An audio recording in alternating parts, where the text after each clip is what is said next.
기가 막히죠? 여러분들 같으면 어떻게 하시겠어요? 저는요, 이분이 참 대단하다고 생각되는 게 뭐냐면, 그리고 참 힘들었겠다라고 생각하는 게 뭐냐면은, 아빠는 떠나 있었고, 아이들을 돌본 건 엄마잖아요. 그런데 잠깐 만나는 아빠의 말을 믿고 엄마한테 그렇게 하는 게 참 억울하겠다라는 생각이 저는 들었었어요. 그런데 이 엄마가 억울하지 않았대요. 억울하지 않았고, 아이는 아직 어리니까 그럴 수도 있겠다라는 생각을 했다라고 합니다. 근데 더 훌륭한 건 뭐냐면 아이가 엄마한테 이런저런 이야기를 했을 때 사실이 아닌 건 사실이 아니다라고 단호하게 말을 했고요.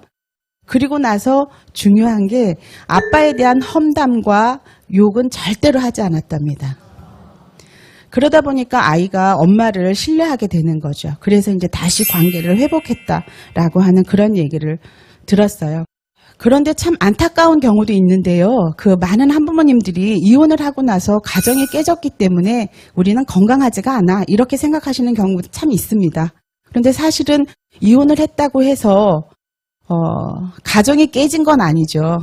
예, 부부관계는 뭐 헤어졌지만 또 가족 관계가 변화되기는 했지만 가정은 우리가 유지를 하고 있는 거거든요. 그래서 이렇게 자책하시는 분들한테 우리가 주문을 걸어보는 것도 필요할 것 같아요. 그래서 어떤 주문을 할 수 있을까? 나는 한부모가 된 것이 부끄럽지 않다. 내가 한부모가 된 것은 살아남았다는 증거다. 나는 아이들한테 좋은 역할 모델이 될 수 있다. 예, 나는 완벽해서가 아니라 열심히 노력하기 때문이다. 뭐 이런 정도 주문을 외운다면 예, 조금 더 힘나게 살 수 있지 않을까 이런 생각이 듭니다. 근데 이혼을 하게 되면 아이들 입장에서도 사실 충격은 있겠죠. 예, 그런데 보통의 경우는 아이들은 모를 거야 라고 이야기를 안 하는 게 좋아 라고 생각하실 수도 있는 것 같아요. 그런데 제가 주변을 봤을 때는 아무리 아이가 어려도 말을 못해도 아는 것 같아요. 어떤 점에서 그걸 발견하냐면요. 아이들이 엄마 아빠가 이혼을 하고 나면 얼마 안 있어서 아파요. 근데 그 아픈 게 갑자기 어떤 이유가 있어서 아픈 게 아니거든요. 그러니까 이혼하기 전부터 낌새를 채고 스트레스를 받고 면역력이 떨어지고 그러다가 아프게 되는 거죠. 그러니까 나도 힘들어요 라고 하는 거를 몸으로 보여주는 거고요. 조금 더 아이가 크게 되면 그 다음에는 또 자책을 하기도 합니다. 혹시 나 때문에 엄마 아빠가 이혼한 건 아닐까? 이렇게 내 책임이야 이렇게 생각을 할 수도 있거든요.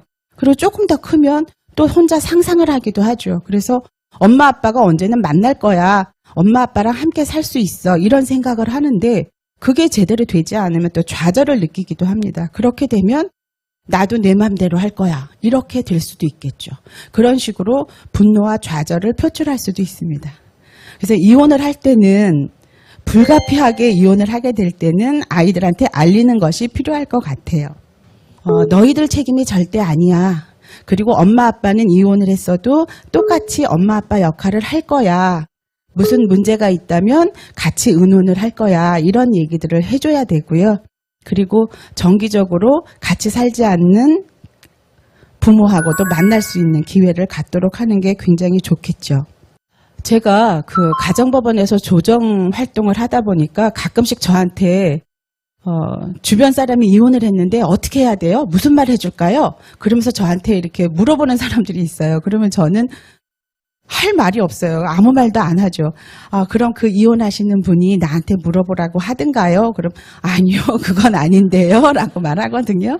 예, 그래서 이혼을 한 사람이 본인이 심정적으로도 정리를 해야 할 일이 있고 또 물리적으로도 신변 정리를 할 것들이 굉장히 많고 또 가족들한테도 알려야 하고 여러 가지 착잡한 것들을 정리할 시간이 필요한데 그런 것들을 기다려주지 못하고 먼저 나서는 거는 어떻게 보면 잘 모르면서 아는 척 하는 것일 수도 있고요.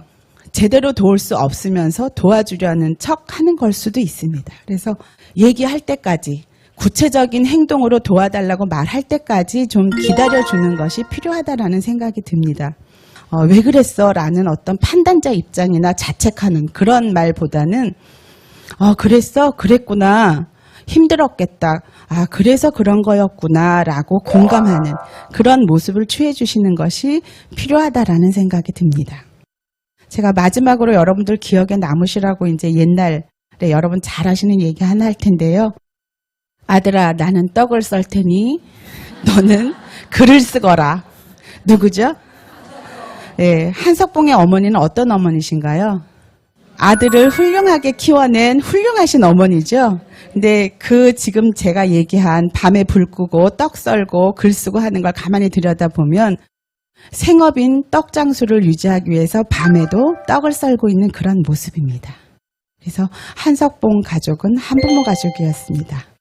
그래서 한부모는 다음 세대를 책임질 아이를 잘 키우겠다라고 그 역할을 선택한 그런 분들이죠.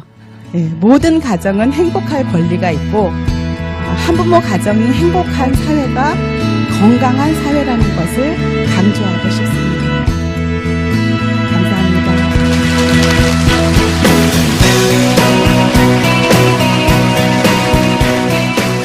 손밭을 매다가 뜨겁잖아, 여름에 둥둥 떠가요. 그러면 어머니가 이런 거예요. 구름은 중심 실러가 바람은 살랑 곧 따라가. 얼른 집에 가서 바다 써버려. 강 건너에 호박꽃이 펴있어요. 바람이 불면 풀이 이렇게 보였다가 안 보였다 그래.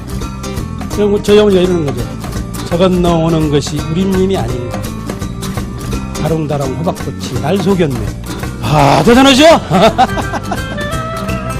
얼른 들어가서 글을 써버려. 한편에 실을 쓰려고 뼈를 깎을 필요도 없고 피를 말리는 고통도 필요 없어. 어머니를 잘 살아다니면서 어머니가 하는 말을 받았으면 제 시가 돼요. 어머니가 하셨던 말들이 다 내 삶이 되었다.